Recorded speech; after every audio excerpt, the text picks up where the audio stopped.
The first round of the 2024 playoffs was excellent, giving us some incredible series, drama, and highlights that we'll be watching back for a long time. But as we move on to the second round, the games only get tougher. In this video, I'll talk about some interesting matchups that could help decide who moves on and who goes home. We'll start out west with the Wolves and Nuggets.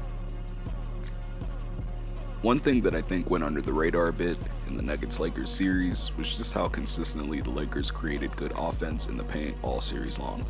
AD and Bron seemed to create good shots at will regardless of coverage or matchup.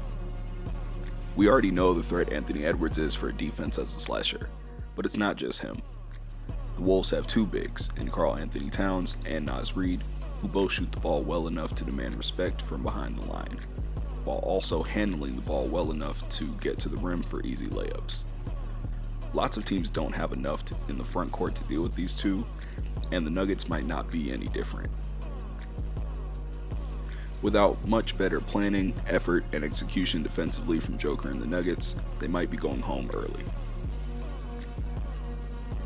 Moving on to the Thunder and Mavericks series, a lot has been made about how Chet Holmgren will respond to the physicality of a very imposing Mavericks front line. But as a huge Thunder fan, I think Chet will be okay and could cause some real issues for the Mavericks defensively. The much more interesting question is what happens when he's off the floor. I'd love to be wrong, but I don't know if this is a good matchup for J-Will, which means we might see OKC go small sooner rather than later. The Mavericks found real success playing small with Maxi Kleber at the 5, but with him out for a few weeks with a bad shoulder injury, this likely means that we'll see a lot of rookie big Derek Lively. Lively's been great this year and continued that strong play in the playoffs. He's also, in theory, a great counter to the small ball because of his size, athleticism, and instincts as a finisher and rebounder. Will the Thunder be able to rebound and protect the rim without Chet? Or will the Mavs punish their lack of size? Next, we'll move out east for Knicks Pacers. Pascal Siakam is a handful for any defense to deal with because of all the ways you have to account for him.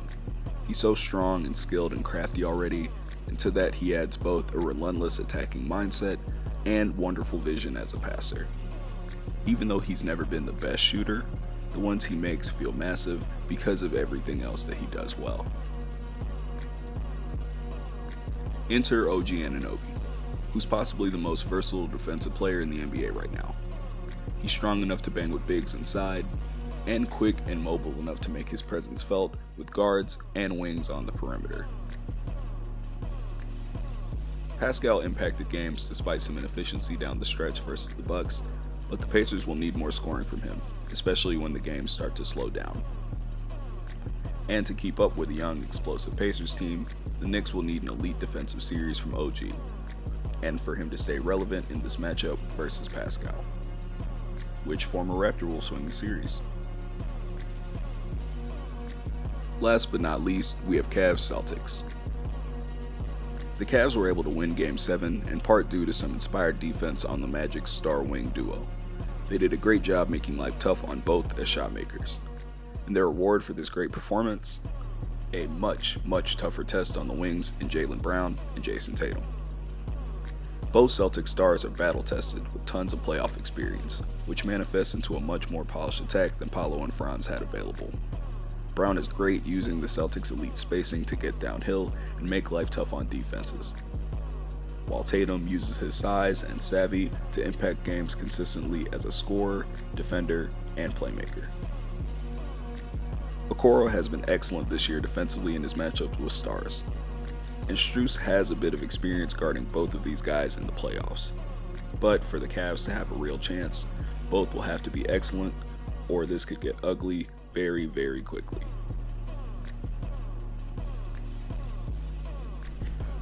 So that's all I got for y'all today. Thank you for watching. As always, I appreciate the watch. If you enjoyed this, please like, subscribe, comment, let me know what you think about the video. I usually don't put my predictions in these videos because I feel like they're wrong, but word to Bernie Mac, I ain't scared of y'all. So I believe before the series, my predictions were Thunder in 7, Wolves in 7, Celtics in 5, and Knicks in 5. So we'll see how that plays out. That's for y'all if you want to come dunk on me if that's wrong. But yeah, that's all I got. Thank you for watching. Let's enjoy the playoffs. Peace.